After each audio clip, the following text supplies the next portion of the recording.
Sa halagang 150 pesos, nakagawa ako ng 42 pieces na lumpiang Shanghai. Low budget nga lang pala to, kaya naman na imbis na baboy ay sardinas yung nilagay ko. Sobrang mahal nga ng mga bilihin ngayon, kaya kung baboy pa yung ilalagay mo ay talagang mapapamahal ka. Maraming beses na rin kaming gumawa na to at talaga namang nagustuhan namin. Isang malaking latang sardinas nga pala yung gagamitin ko. Iniwalay ko lang pala dito yung laman na isda para mamaya. Laman lang talaga yung kailangan ko dito sa sardinas. Sa gulay naman ay maglalagay lang ako ng 2 carrots na sakto lang ang laki. Maglalagay din pala ako ng isang malaking sibuyas at celery. Maglalagay din ako ng 2 pirasong bawang. Hinugasan ko muna dito yung mga gulay bago ko hiwain. Gagamit nga pala ako ng food chopper para dito sa mga gulay. Hiniwa ko lang pala yung mga gulay ng ganito kalaki para magkasya sa food chopper. Manual nga pala yung gagamitin kong food chopper na nabili ko dito sa online. Maganda nga itong nabili kong food chopper dahil kahit manual lang ay madali siyang gamitin. May kalakihan din pala to, kaya marami ka din mailalagay dito.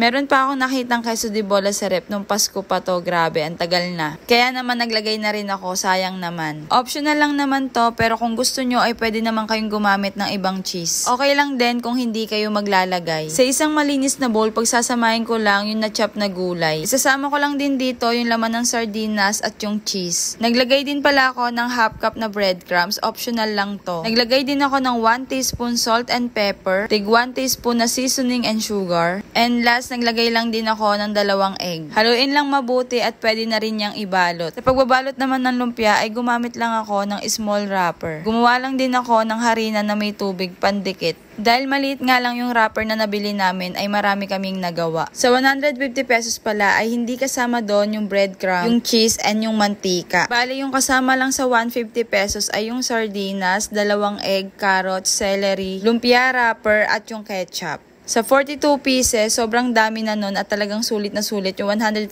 pesos namin. Masarap din talaga tong pang merienda at pang ulam. Pwede mo rin tong pang stock sa rep. Kaya kung nagtitipid ka at mahilig ka sa lumpiang Shanghai, ay itry mo na itong recipe na to. Para naman sa mga na-flex kong gamit kanina, ay ilalagay ko na lang yung link sa comment section. So yun lang guys, thank you for watching!